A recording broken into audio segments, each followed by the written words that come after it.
Hallo und herzlich willkommen auf Epic. Heute für euch der Garmin Scharfschützenrucksack von Warn Defense.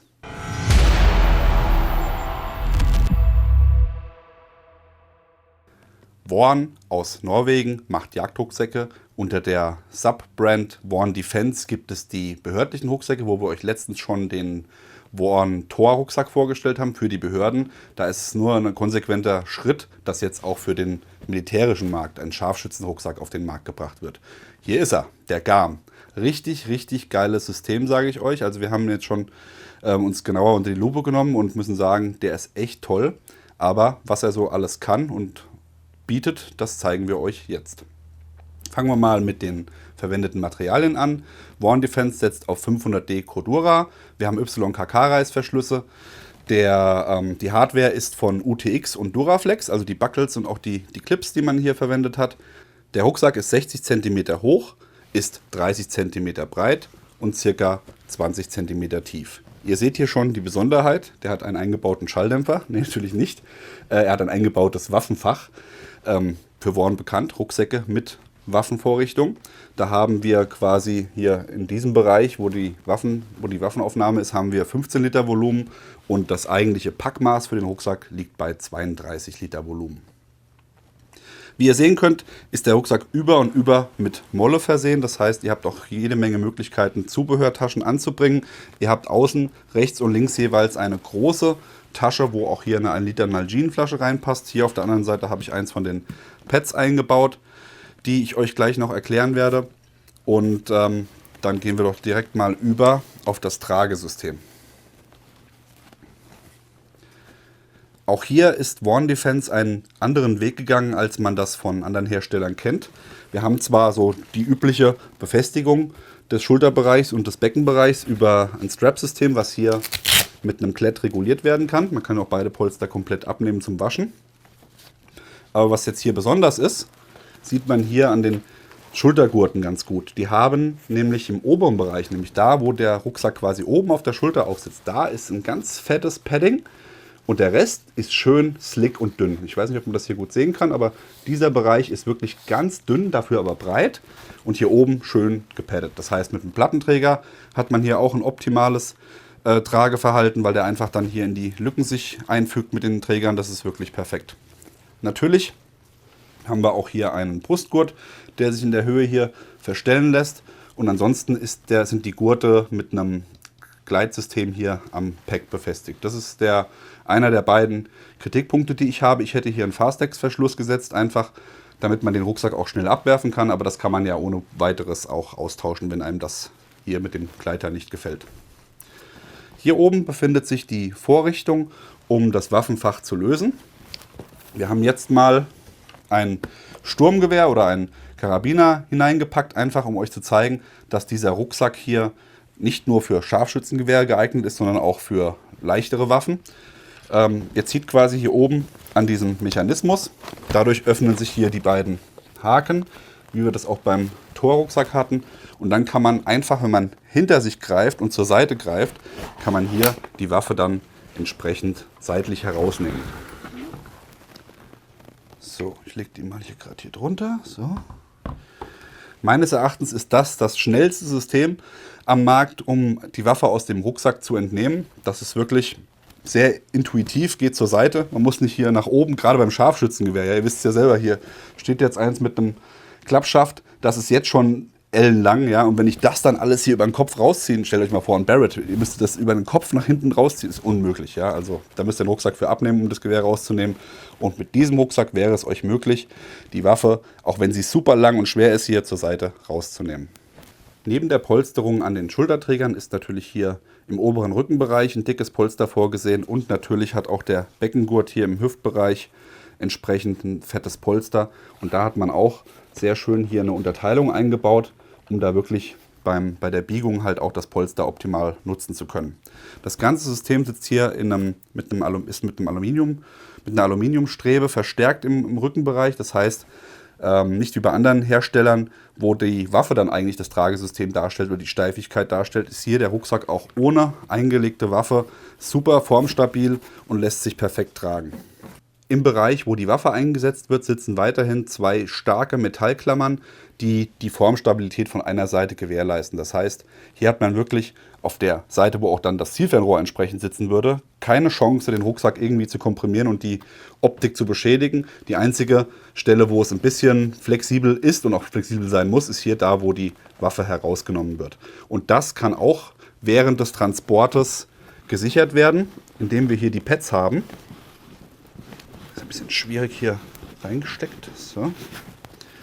Diese Pads dienen nicht nur als Schießunterlage, sondern die können auch, wenn hier ein Scharfschützengewehr eingesetzt ist, dann hier reingeschoben werden und dann schließe ich hier die Klammern entsprechend. Jetzt habe ich natürlich die Klappe nicht. So, jetzt ist die Klappe davor. Und jetzt schließe ich hier die Klammer und dadurch habe ich dann auch hier an der Vorderseite Formstabilität während dem Transport. Und das Gewehr kann nicht hin und her wackeln. Das ist wirklich super fix in der Halterung hier drin. Der Vorteil bei der seitlichen Entnahme ist natürlich auch, dass ich das Gewehr wieder zurückstecken kann, ohne den Rucksack abnehmen zu müssen. Man muss ihn natürlich dann von einer Schulter lösen, damit der Rucksack hier an die Seite kommt. Und dann kann ich mit einer Hand die Klappe öffnen, die Waffe einlegen, die Haken hier wieder schließen und dann ist der Rucksack wieder einsatzbereit. Neben dem Mollebereich auf der Front habt ihr zwei Kompressionsriemen, die hier gelöst werden können, sollen, müssen, um an das Hauptfach zu kommen. Weiterhin habt ihr im oberen Bereich einen Zugang, der nach unten geöffnet wird. Das Schöne hier ist, dieser Zugang kann auch vom Hauptfach geöffnet werden. Ihr habt nämlich hier im Hauptfach direkt oben eine kleine Meshtasche und wenn ich hier den Reißverschluss öffne, komme ich hier wieder durch. Also ihr könntet quasi damit Sachen auch durchladen. So, dann gehen wir aber doch mal in das Hauptfach. Wie man sich das heute wünscht, im U-Shape. Das heißt, man hat hier wirklich eine weit öffnende Flappe, um an den Inhalt zu gelangen. Darin habe ich jetzt hier ein bisschen Material untergebracht. Dazu kommen wir gleich. Ich räume einmal aus. So. Damit ihr auch mal sehen könnt, was da alles reinpasst. Wie gesagt, 32 Liter Volumen. Hier ist nochmal eins von den Kissen. Wir haben ein größeres und ein kleineres dabei.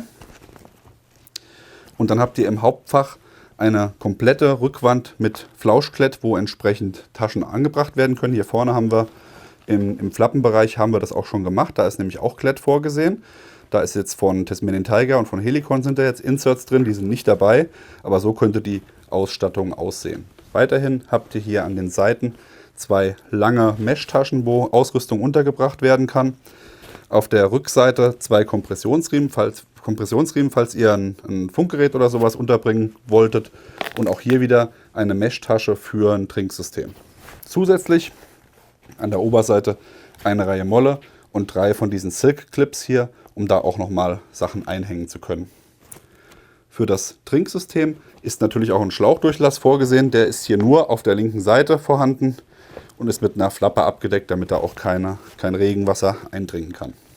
Wenn man sich den Rucksack so im Ganzen anguckt, muss man wirklich sagen, hier wurden sehr, sehr hochwertige Materialien verwendet. Also auch gerade die Hardware ist wirklich vom Allerfeinsten. Die Nähte sitzen alle tipptopp. Kann man auch nur erwarten von so einem Top-Tier-Rucksack. Also hier ist wirklich an alles gedacht worden. Kommen wir zur Unterseite des Rucksacks. Hier wäre der zweite Kritikpunkt, den ich hätte. Ich hätte mir hier nochmal 1, 2 Molleschlaufen gewünscht, um einfach mal noch eine Matte oder sonst irgendwas unterbringen zu können. Oder auch dieses System, worauf wir gleich noch eingehen, das hätte man hier super noch unterbringen können. Ist halt nicht da, aber man kann sich hier behelfen, indem man hier mit diesen Tabs arbeitet und die Tabs von hinten nutzt und dann da ein Schockrad hinbaut. Hätte man auch eine Möglichkeit, dann unten noch Sachen anzubringen. Worauf ich aber eigentlich hinaus wollte, ist die Verlängerung für längere Waffen. Wir hatten ja eben die AUG drin mit Schalldämpfer, habt ihr gesehen, die geht so rein, dass quasi nur der Lauf mit Schalldämpfer, also das vordere Stück des Laufes mit Schalldämpfer rausschaut.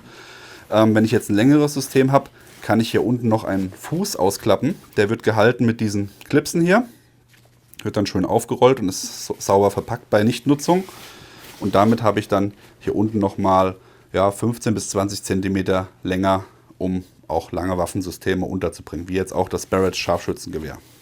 Mit dabei habt ihr eine Waffenscheide, die ist zum einen dafür da als zusätzlicher Witterungsschutz, weil der Rucksack, wenn ihr den Fuß ausgefahren habt, auf der einen Seite offen ist. Das heißt, dann hättet ihr nochmal zusätzlich eine Möglichkeit, die Waffe vor der Witterung zu schützen. Und ansonsten ist es hier ein super System, wenn ihr ohne den Rucksack unterwegs seid.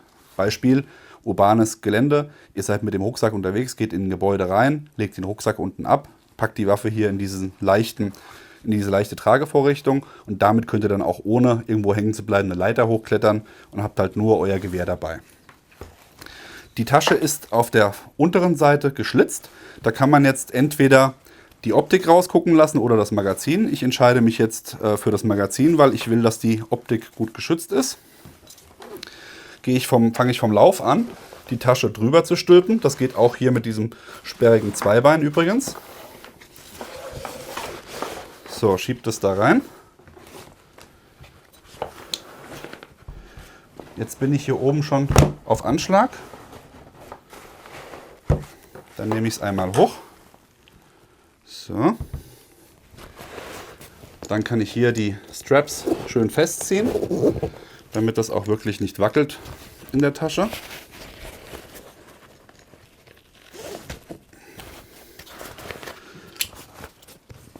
Hier oben ist auch noch ein letzter Fastex-Verschluss. Und damit ist das System tragebereit. Ich setze es einmal auf den Rücken, dass ihr sehen könnt, wie das aussieht.